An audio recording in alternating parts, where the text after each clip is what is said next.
A verdade sobre a Guerra do Paraguai foi enterrada sob camadas de heroísmo fabricado. Ela não está nos livros de história polidos, nem nas condecorações reluzentes entregues aos que voltaram.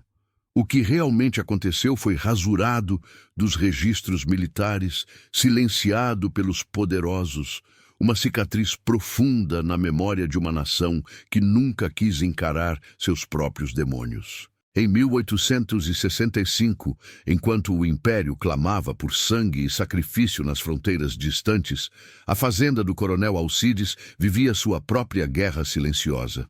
Nos canaviais, o sol queimava a pele e a esperança, mas na Casa Grande, a preocupação era outra, a honra do nome da família. O herdeiro, um jovem pálido e de modos delicados, deveria partir. Ele era o primogênito, o futuro do coronel Alcides, e a convocação militar não perdoava sobrenomes, apenas exigia corpos para o fronte. Mas Alcides não permitiria que seu filho se misturasse à lama e à morte. A lei era uma coisa, o poder outra bem diferente.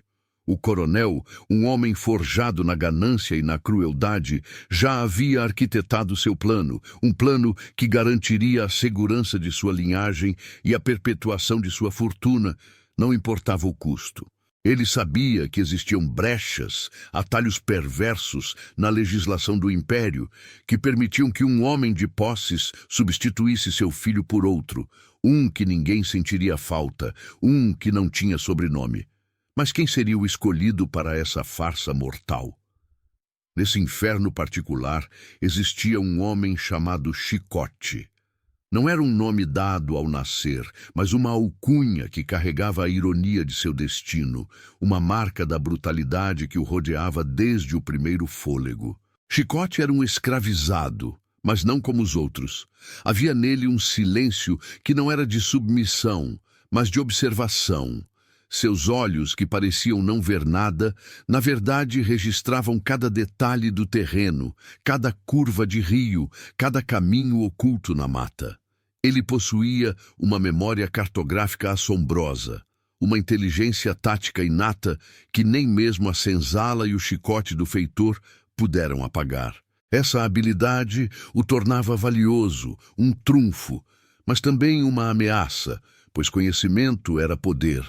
E poder nas mãos de um escravizado era perigoso. Aquele dia, o feitor o chamou para a Casa Grande, um local onde a maioria dos escravizados só entrava para a punição ou para o serviço mais pesado. O ar ali era diferente, impregnado de um misto de medo e reverência. O coronel Alcides o encarou com desdém, mas havia um brilho astuto em seus olhos. A proposta foi sussurrada, uma promessa em meio ao silêncio opressor do salão, uma armadilha disfarçada de esperança. "Lute por nós na guerra, Chicote", disse o coronel, com um sorriso que não alcançava os olhos. "Traga a vitória ao Império e a alforria será sua. Seu nome será limpo e você será um homem livre." A palavra livre ecoou nos ouvidos de Chicote, um som quase proibido.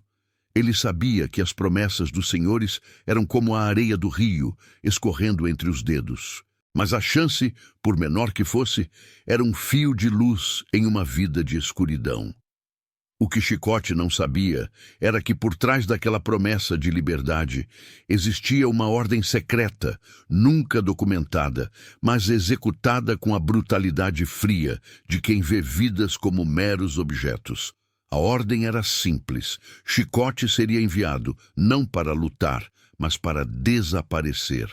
A troca foi feita em segredo, longe dos olhares curiosos. O herdeiro covarde permaneceu seguro na fazenda, enquanto Chicote, um escravizado com um talento secreto, era arrastado para o desconhecido, um sacrifício a ser feito em nome da família do coronel. O destino era o pântano de Riachuelo, um nome que se tornaria sinônimo de lama, febre e morte. As notícias da guerra chegavam distorcidas à fazenda, mas o terror era universal, uma sombra que se estendia por todo o império. Chicote foi lançado naquele inferno. Viu homens livres, voluntários e recrutados sucumbirem ao desespero, à doença, aos tiros de canhão que rasgavam o ar e a carne. A morte não fazia distinção de cor ou status, mas a guerra, que destruía tantos, forjou Chicote de uma maneira inesperada. Sua habilidade em ler o terreno, em mover-se sem ser visto, em prever os perigos, transformou-o de um mero escravo em um guia indispensável, em uma sentinela que enxergava o que os outros não podiam. Ele salvou vidas, não por um heroísmo romântico, mas por puro instinto de sobrevivência e uma estranha lealdade que começou a nascer pelos companheiros de trincheira. Aqueles homens, antes desconhecidos, agora eram irmãos de farda e destino, unidos pela lama e pelo medo. O sistema os subestimou, o inimigo não. Os soldados paraguaios aprenderam a temer a sombra que se movia nas matas, o vulto silencioso que antecipava seus passos. Chicote não usava espada, mas seus olhos traçavam rotas de fuga, seus ouvidos antecipavam emboscadas fatais. Patentes formais eram para outros, para os que tinham sobrenome e estudo. Para Chicote, havia o respeito silencioso dos soldados, a dependência implícita dos oficiais que se viam perdidos sem suas orientações, sem sua intuição afiada como navalha. Foi uma condecoração informal, um reconhecimento em campo que nunca chegaria aos papéis, que nunca seria gravado em medalha de bronze, mas que era mais real, mais palpável do que qualquer honraria de metal. O nome de Chicote era sussurrado entre os homens, um amuleto contra a morte iminente. A guerra finalmente terminou. Os tiros cessaram. A fumaça se dissipou, mas o silêncio que se seguiu não trouxe a paz esperada. Para Chicote, a batalha mais importante ainda estava por vir, e ela não seria travada com canhões e baionetas. Ele voltou. Um sobrevivente, um herói improvável, com cicatrizes que contavam histórias que ninguém queria ouvir. Em seu peito, carregava a promessa de liberdade, o documento de alforria que deveria ser seu, o passaporte para uma nova vida.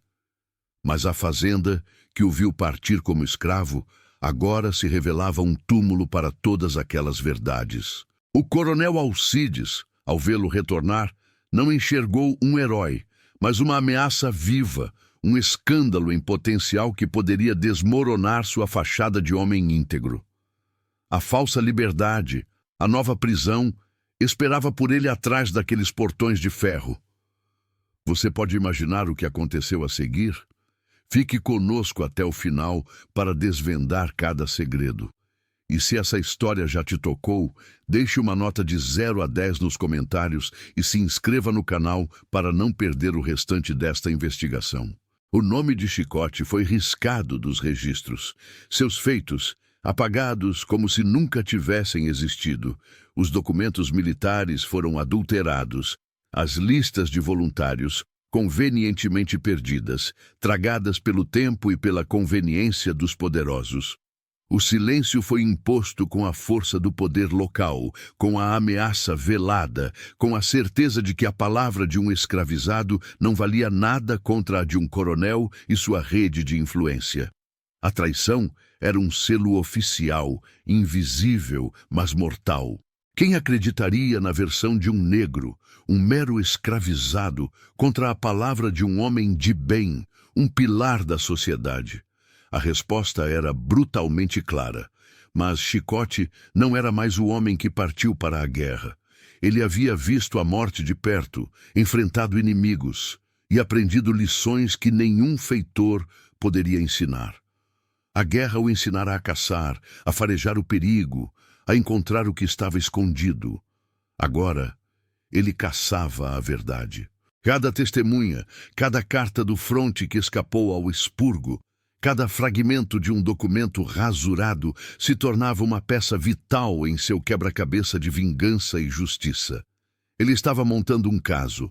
Ele revisitou portos, vilas, cartórios, lugares onde o cheiro de sal e pólvora ainda pairava no ar.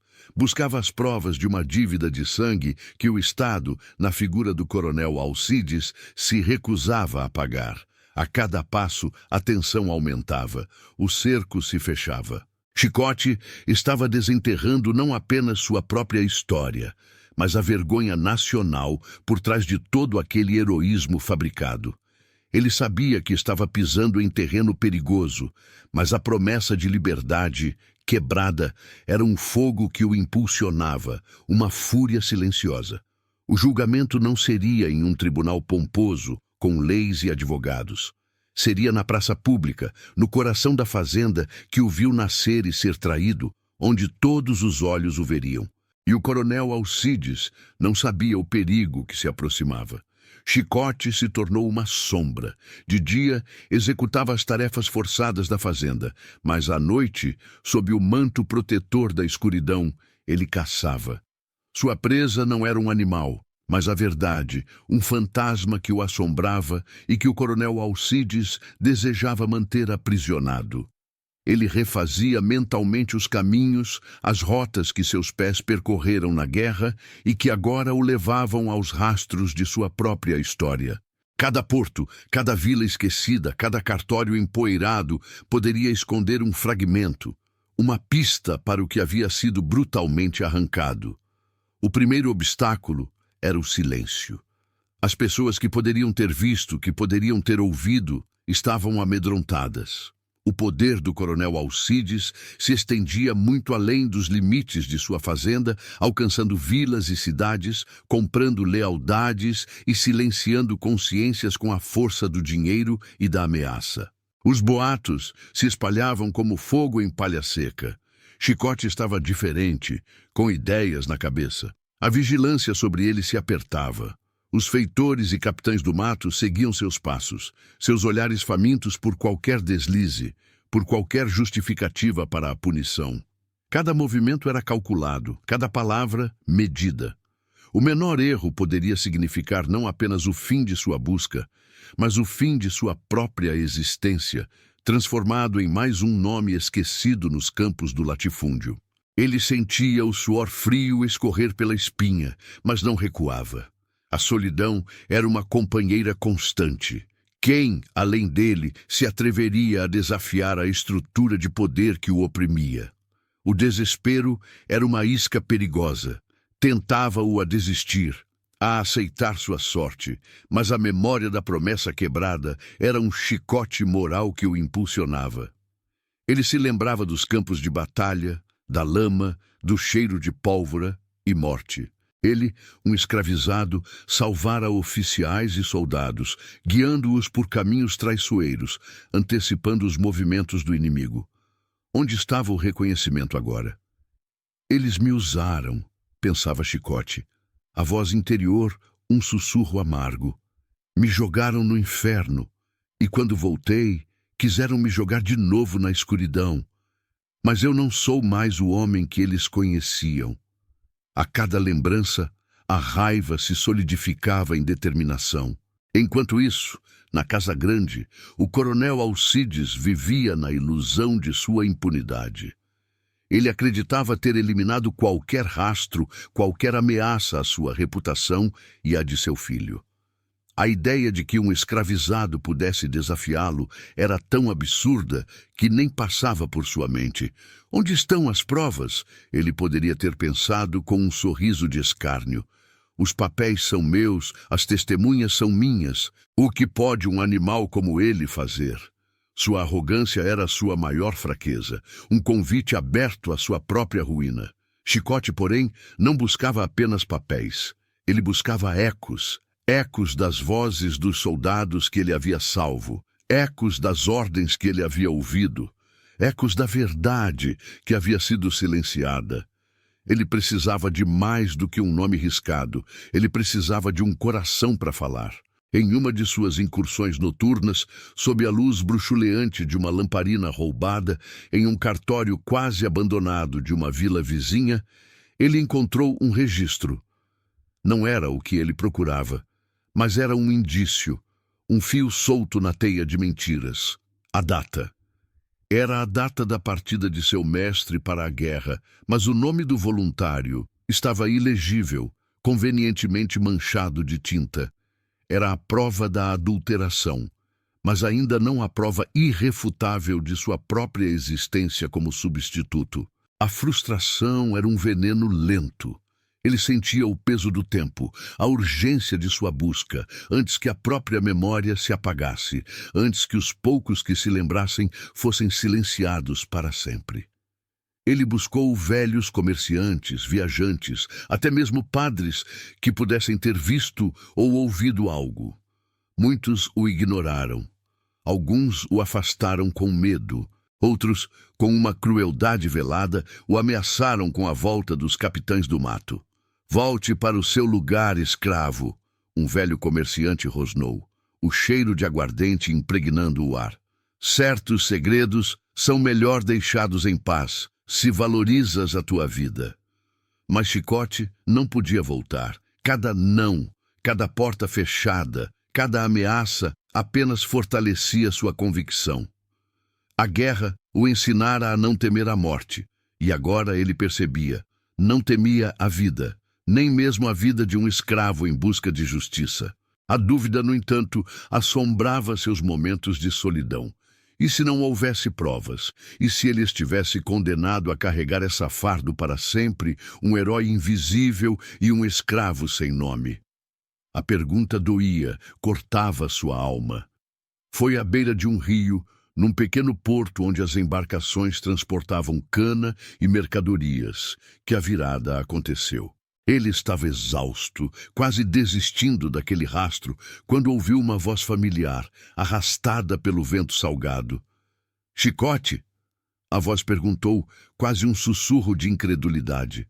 O homem que falava era um antigo sargento, de nome Antônio, um dos que Chicote havia guiado para fora de uma emboscada mortal no pântano de Riachuelo.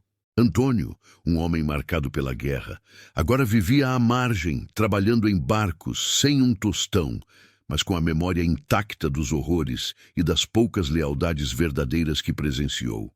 Ele nunca esqueceu quem o havia salvado. "Ouvi falar que você estava de volta", disse Antônio, seus olhos buscando os de Chicote, uma mistura de respeito e pena. "E que não te deram o que te deviam." Ele tirou do bolso um embrulho sujo, guardado com o maior cuidado. Dentro do pano estava um diário de campanha. Não era um diário oficial, mas o registro pessoal de um oficial subalterno, um tenente que havia morrido nos braços de Antônio pouco antes do fim da guerra. O tenente, um homem íntegro, havia ficado revoltado com a farsa das substituições de escravos por filhos de senhores. E em suas anotações secretas ele havia registrado o nome de Chicote, a data de sua voluntária partida e, crucialmente, o nome do verdadeiro herdeiro da fazenda Alcides. Era a peça que faltava, a prova irrefutável, a confissão de um homem morto que agora falava através das páginas amareladas, desmascarando a mentira de um vivo. O chão tremeu sob os pés de Chicote, não de medo, mas de uma nova e perigosa esperança. O coronel Alcides estava prestes a descobrir que, às vezes, os mortos podem falar mais alto do que os vivos e que um escravo, mesmo sem voz, pode ter em suas mãos a condenação de um império de mentiras. A caçada estava prestes a terminar, mas a verdadeira batalha, aquela que mudaria tudo, estava apenas começando. Chicote não demorou.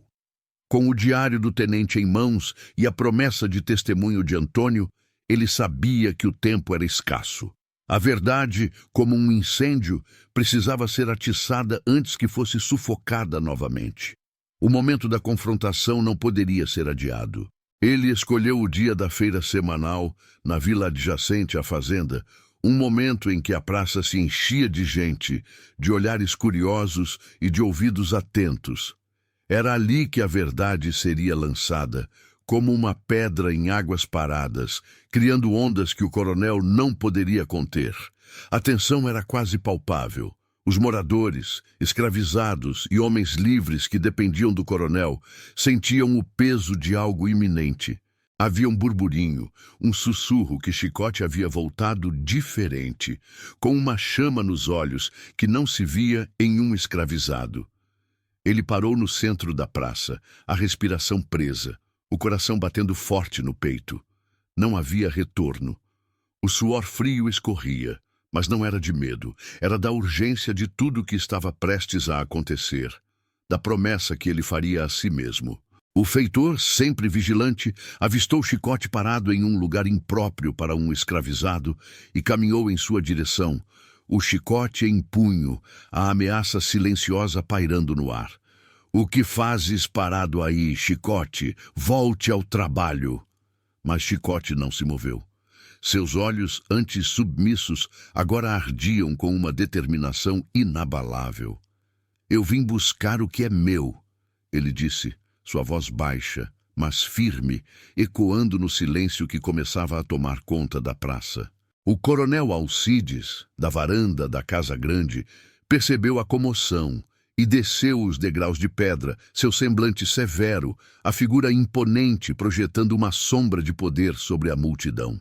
Sua presença era para muitos um comando irrefutável. "O que significa isso, Chicote?" bradou o coronel, a voz pesada de autoridade, tentando esmagar qualquer resquício de rebelião. "Volte imediatamente para a senzala antes que eu mande te amarrar." Chicote, ignorando a ameaça, tirou o diário do tenente de seu esconderijo. O pequeno livro, encardido pelo tempo e pela guerra, parecia um objeto insignificante, mas nas mãos de Chicote era uma arma de proporções devastadoras. "Eu fui para a guerra em seu lugar, coronel Alcides", Chicote declarou, a voz agora mais alta ecoando pela praça. "Lutei, salvei vidas e me prometeram a alforria. Mas o senhor me negou, apagou meu nome e tentou me transformar em um fantasma." Um murmúrio de espanto percorreu a multidão. Muitos sabiam dos rumores sobre as substituições de escravos, mas ninguém ousava falar abertamente, muito menos um escravo que acabara de retornar. O coronel Alcides, visivelmente pálido, tentou recuperar o controle. "Mentiras, calúnias! Este escravo está louco! Prendam-no!" Ele fez um sinal para os feitores, mas eles hesitaram, paralisados pela audácia do momento. "Aqui", Chicote continuou, erguendo o diário para que todos pudessem ver. "Aqui está escrito o nome do seu filho, o verdadeiro convocado para a guerra. E aqui o meu nome, Chicote, como seu substituto. Escrito por um oficial que deu a vida por esta pátria." O silêncio que se seguiu foi ensurdecedor. As palavras do diário, mesmo sem serem lidas por todos, carregavam o peso da verdade. A fraude, a covardia, a crueldade do coronel Alcides se materializavam diante de todos. "Isto é uma farsa, um papel velho, ninguém dará ouvidos a um escravo." A voz do coronel vacilava. Sua autoridade, antes inabalável, começava a se desintegrar sob o olhar da multidão. Foi então que Antônio, o sargento, avançou. "Ele não está sozinho, coronel. Eu vi Chicote na guerra. Ele salvou a mim e a muitos outros. Eu vi o que o tenente escreveu. E eu vi seu filho, o herdeiro, seguro em casa enquanto Chicote arriscava a vida no pântano." A confissão de Antônio foi a última pá de terra sobre a reputação do coronel. O sistema que ele usara para se proteger agora se voltava contra ele, através das vozes dos esquecidos, dos oprimidos que se recusaram a permanecer em silêncio. A máscara da integridade de Alcides se quebrou. O escândalo se espalharia como um raio, atingindo não apenas sua reputação, mas a de sua família, de seu nome, que ele tanto tentou proteger. Ele estava desmascarado. A justiça para Chicote não veio de um tribunal com juízes e leis corrompidas, mas da praça pública, do coração de sua própria comunidade, que testemunhou a queda de um tirano e a ascensão da verdade. Naquele dia, a alforria de Chicote foi proclamada não por um pedaço de papel, mas pela voz do povo, pela vergonha que recaiu sobre o coronel. Ele era, finalmente, um homem livre, não por concessão, mas por direito, conquistado com suor e sangue. Os registros militares seriam eventualmente corrigidos, embora a mancha da corrupção persistisse. O nome de Chicote seria restaurado, e sua história, um eco potente da condenação moral de uma era, provando que, às vezes, o chicote não é o símbolo do poder, mas o grito de liberdade daqueles que se recusaram a ser quebrados. A fazenda do coronel Alcides nunca mais seria a mesma. A arrogância havia precedido a ruína, e a verdade, mesmo tardia, havia prevalecido. Chicote, o escravizado que ousou desafiar um império, se tornou uma lenda, um lembrete de que a memória dos oprimidos pode, sim, derrubar os pilares de mentiras mais antigos. E essa é a verdade que nunca deveria ter vindo à tona, mas que finalmente foi contada. Se esta história de coragem e justiça tocou seu coração, deixe uma nota de 0 a 10 nos comentários. Sua opinião é muito importante. E para continuar descobrindo as verdades ocultas que moldaram nosso passado, inscreva-se em nosso canal e faça parte desta jornada em busca da justiça histórica.